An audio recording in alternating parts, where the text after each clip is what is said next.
NYPD. The Rip.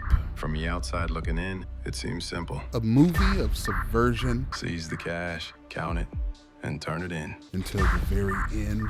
On the inside, it's different. It's not like most movies where maybe some things are out of frame or maybe they didn't quite show you the full picture. That's a $20 million rip. No, here, they actually do a great job of letting you believe one thing is happening when the opposite is actually true. You gotta be smart right now. You gotta move this money, man. Now, there are things you notice when first watching it, even if it's not a critical eye that you happen to have. I was watching simply because Bartleby and Loki were back at it again, seeing as I didn't watch one trailer or even know this movie existed until it dropped on Netflix. But it was a pleasant surprise to see Scott Adkins not playing his typical tough guy role here. You fucking bully! Who the fuck says that? But the other standouts for me was Tiana Taylor, who I am coming to love more and more. However, her personality type seems to be typecast a lot. However, considering her being an actual cop and her character, it's definitely an interesting role for her, and I think she actually plays it pretty well. You've got Steven Yeun playing a dick with an attitude, which seems to be his MO lately, so I guess he's a little typecast. And then you have Kyle Chandler, who played Captain America, your straight-laced white cop who looked down on these degenerates because he was DEA, and we all know how above board those guys are. And for those of you degenerates out there who might be thinking, well, there's too many men in here, or perhaps maybe too much clothing, Sasha Kaye is in the movie in mostly shorts and a tank top. So you can just enjoy that if you don't really care about the plot. Nasty bitch. And this entire movie starts off with the lead detective taking a round to the damn shoulder before returning fire like a complete badass. So let's get into it. 1, 2, 3, 4.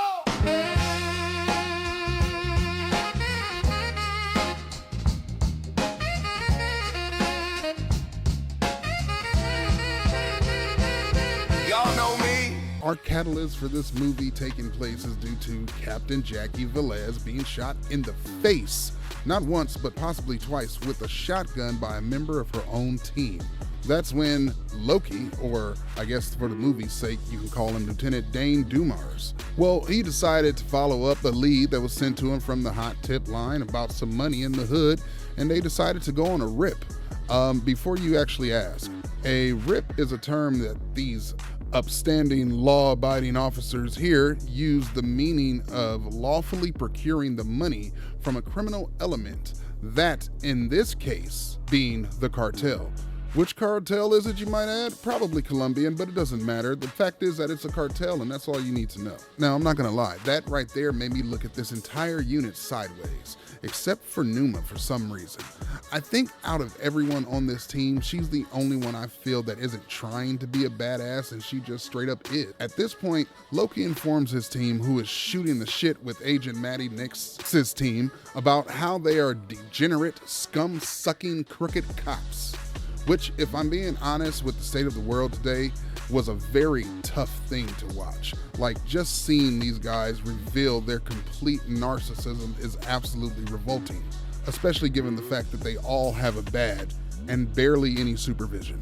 Loki informs the team he doesn't need all of them and only selects Bartleby and Sergeant Byrne and Detective Rowe, played by Steven Yeun, to go with him. Hey, Doper? Detective, can you sense my patience fraying in real fucking time from these questions? Right. However, the entire team, obviously out of loyalty, chooses to go on the bus and each asks how much the rip is for, with Loki playing his mischievous games as usual and telling each member of the team a different amount.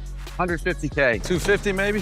75 grand. Now, for anybody who's watched any kind of cop shows, they understand that this is going to come in handy later like a Mystery Mouse Couture. However, let's just get this clear. It's not going to come in handy here because this is a spoiler-free review. This is merely a suggestion of a movie that I think you guys should go watch, and I'm telling you some of the elements that definitely made me perk up and pay attention.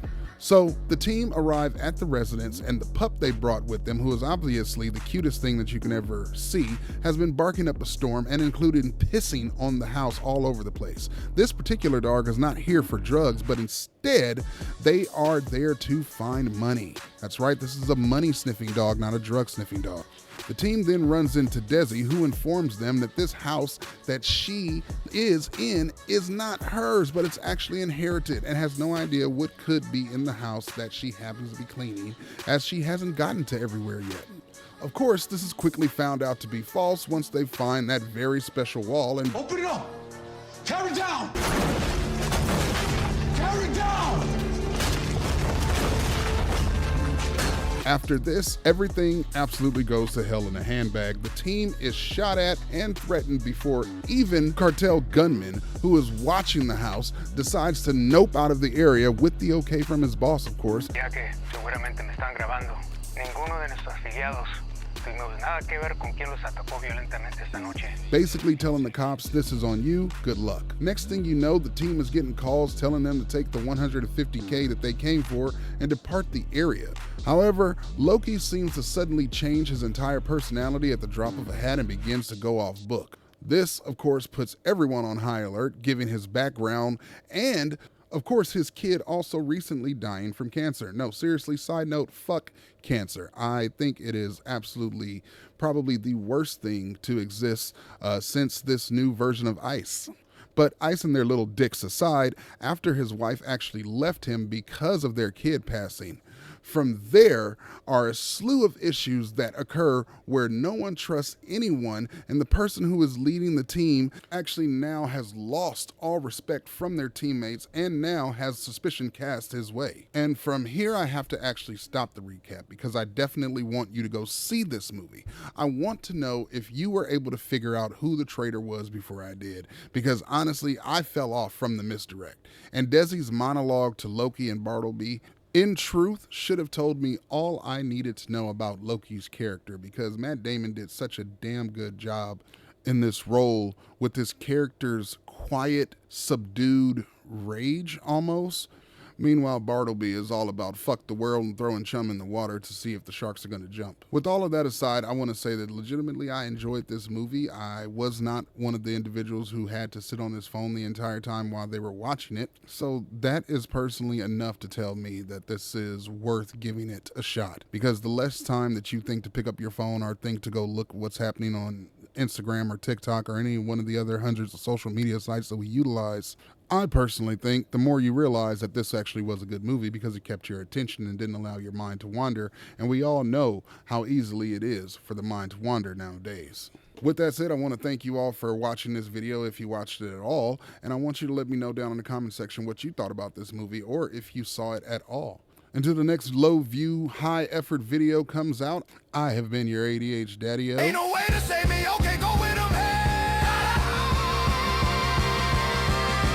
Nowadays, everybody wanna talk like they got something to say.